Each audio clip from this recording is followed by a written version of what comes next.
Picking and choosing the role of discretion. Chapter 2 described the first step in some detail, including the legal rules that grant police the discretion and authority to stop, interrogate, and search anyone anywhere provided they get consent from the targeted individual. It also examined the legal framework that affords prosecutors extraordinary discretion to charge or not charge, plea bargain or not, and load up defendants with charges carrying the threat of harsh mandatory sentences in order to force guilty pleas, even in cases in which the defendants may well be innocent. These rules have made it possible for law enforcement agencies to boost dramatically their rates of drug arrests and convictions, even in communities where drug crime is stable or declining. But that is not all. These rules have also guaranteed racially discriminatory results. The reason is this: drug law enforcement is unlike most other types of law enforcement. When a violent crime or a robbery or a trespass occurs, someone usually calls the police. There is a clear victim and perpetrator. Someone is hurt or harmed in some way and wants the offender punished. But with drug crime, neither the purchaser of the drugs nor the seller has any incentive to contact law enforcement. It is consensual activity. Equally important, it is popular. The clear majority of Americans of all races have violated drug laws in their lifetime. In fact, in any given year, more than 1 in 10 Americans violate drug laws. But due to resource constraints and the politics of the drug war, only a small fraction are arrested, convicted, and incarcerated. In 2002, for example, there were 19.5 million illicit drug users compared to 1.5 million drug arrests and 175,000 people admitted to prison for a drug offense. The ubiquity of illegal drug activity, combined with its consensual nature, requires a far more proactive approach by law enforcement than what is required to address ordinary street crime. It is impossible for law enforcement to identify and arrest every drug criminal. Strategic choices must be made about whom to target and what tactics to employ. Police and prosecutors did not declare the war on drugs, and some initially opposed it, but once the financial incentives for waging the war became too attractive to ignore, law enforcement agencies had to ask themselves, we're going to wage this war, where should it be fought, and who should be taken prisoner? That question was not difficult to answer, given the political and social context. As discussed in Chapter 1, the Reagan administration launched a media campaign. A few years later, the drug war was announced in an effort to publicize horror stories involving black crack users and crack dealers in ghetto communities. Although crack cocaine had not yet hit the streets when the war on drugs was declared in 1982, its appearance a few years later created the perfect opportunity for the Reagan administration to build support for its new war. Drug use, once considered a private public health threat to the national order matter, was reframed through political rhetoric and media imagery as a grave Jimmy Reeves and Richard Campbell show in their research how the media imagery surrounding cocaine changed. As the practice of smoking cocaine came to be associated with poor blacks early in the 1980s, the typical cocaine-related story focused on white recreational users who snorted the drug in its powder form. These stories generally relied on news sources associated with the drug treatment industry, such as rehabilitation clinics, and emphasized the possibility of recovery. By 1985, however, as the war on drugs moved into high gear, this frame was supplanted by a new siege paradigm in which transgressors were poor, non-white users and dealers of crack cocaine. Law enforcement officials assumed the role of drug experts, emphasizing the need for law and order responses, a crackdown on those associated with the drug. These findings are consistent with numerous other studies, including a study of network television news from 1990 and 1991, which found that a predictable us against them frame was used in the news stories, with us being white, suburban America, and them being black Americans and a few corrupted whites. The media bonanza, inspired by the administration's campaign, solidified in the public imagination the image of the black drug criminal. Although explicitly racial political appeals remained rare, the calls for war at a time when the media was saturated with images of black drug crime left little doubt about who the enemy was in the war on drugs and exactly what he looked like. Jerome Miller, the former executive director of the National Center for Institutions and Alternatives, described the dynamic this way. There are certain code words that allow you never to have to say race, but everybody knows that's what you mean, and crime is one of those. So when we talk about locking up more and more people, what we're really talking about is locking up more and more black men. Another commentating about is locking up more and more black men, noted. It is unnecessary to speak directly of race today because speaking about crime is talking about race. Indeed, not long after the drug war was ramped up in the media and political discourse, almost no one imagined that drug criminals could be anything other than black. A survey was conducted in 1995 asking the following question: would you close your eyes for a second, envision a drug user, and describe that person to me? The startling results were published in the Journal of Alcohol and Drug Education. 95% of respondents pictured a black drug user, while only 5% imagined other racial groups. These results contrast sharply with the reality of drug crime in America. African Americans constituted only 15% of current drug users in 1995, and they constitute roughly the same percentage today. Whites constituted the vast majority of drug users then and now, but almost no one pictured a white person when asked to imagine what a drug user looks like. The same group of respondents also perceived the typical drug trafficker as black. There is no reason to believe that the survey results would have been any different if police officers or prosecutors, rather than the general public, had been the respondents. Law enforcement officials, no less than the rest of us, have been exposed to the racially charged political rhetoric and media imagery associated with the drug war. In fact, for nearly 3 decades, news stories regarding virtually all street crime have disproportionately featured African American offenders. One study suggests that the standard crime news script is so prevalent and so thoroughly racialized that viewers imagine a black perpetrator even when none exists.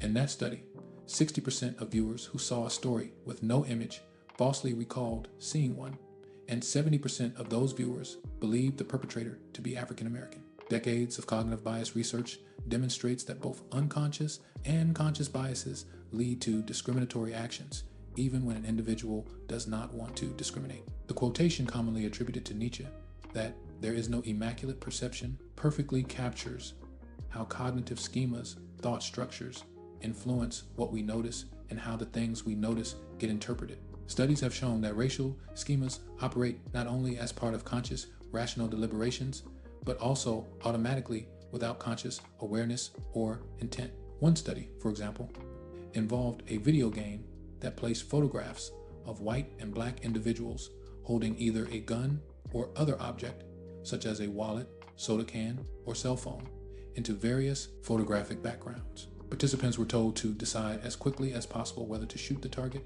Consistent with earlier studies, participants were more likely to mistake a black target as armed when he was not, and mistake a white target as unarmed when in fact he was armed.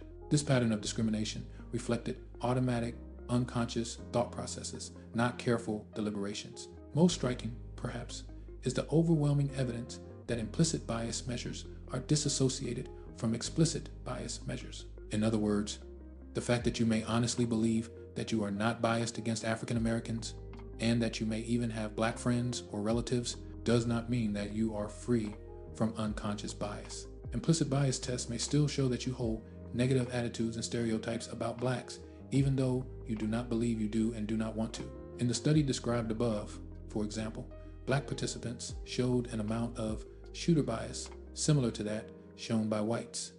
Not surprisingly, people who have the greatest explicit bias, as measured by self-reported answers to survey questions, against a racial group tend also to have the greatest implicit bias against them, and vice versa. Yet there is often a weak correlation between degrees of explicit and implicit bias.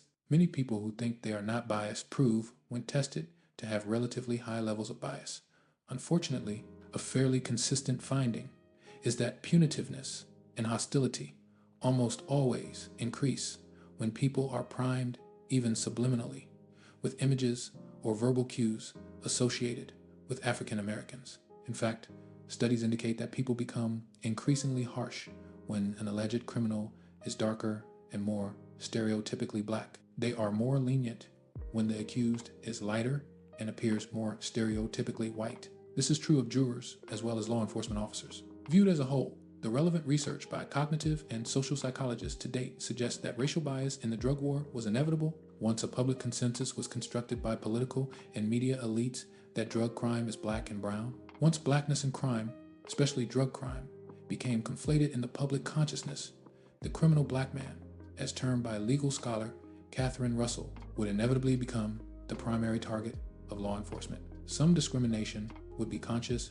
and deliberate, as many honestly and consciously would believe that black men deserve extra scrutiny and harsher treatment. Much racial bias, though, would operate unconsciously and automatically, even among law enforcement officials genuinely committed to equal treatment under the law. Whether or not one believes racial discrimination in the drug war was inevitable, it should have been glaringly obvious in the 1980s and 1990s that an extraordinarily high risk of racial bias in the administration of criminal justice was present, given the way in which all crime had been framed in the media and in political discourse. Awareness of this risk did not require intimate familiarity with cognitive bias research. Anyone possessing a television set during this period would likely have had some awareness of the extent to which black men had been demonized in the war on drugs. The risk that African Americans would be unfairly targeted should have been of special concern to the U.S. Supreme Court, the one branch of government charged with the responsibility of protecting discrete and insular minorities from the excesses of majoritarian democracy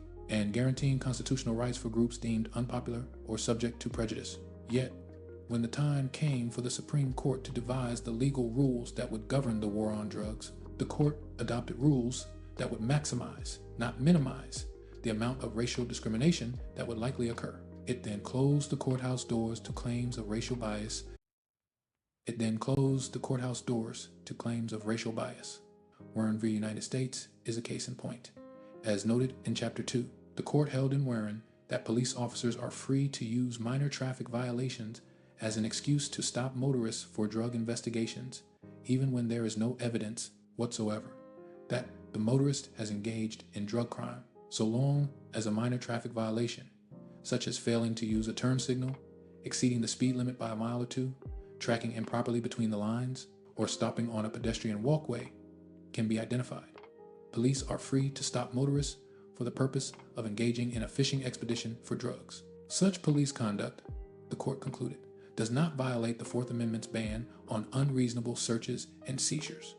For good reason. The petitioners in Warren argued that granting police officers such broad discretion to investigate virtually anyone for drug crimes created a high risk that police would exercise their discretion in a racially discriminatory manner, with no requirement that any evidence of drug activity actually be present before launching a drug investigation. Police officers' snap judgments regarding who seems like a drug criminal would likely be influenced by prevailing racial stereotypes and bias. They urged the court to prohibit the police from stopping motorists for the purpose of drug investigations unless the officers actually had reason to believe a motorist was committing or had committed a drug crime.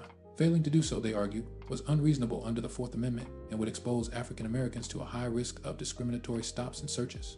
Not only did the court reject the petitioner's central claim that using traffic stops as a pretext for drug investigations is unconstitutional, it ruled that claims of racial bias could not be brought under the Fourth Amendment. In other words, the court barred any victim of race discrimination by the police from even alleging a claim of racial bias under the Fourth Amendment.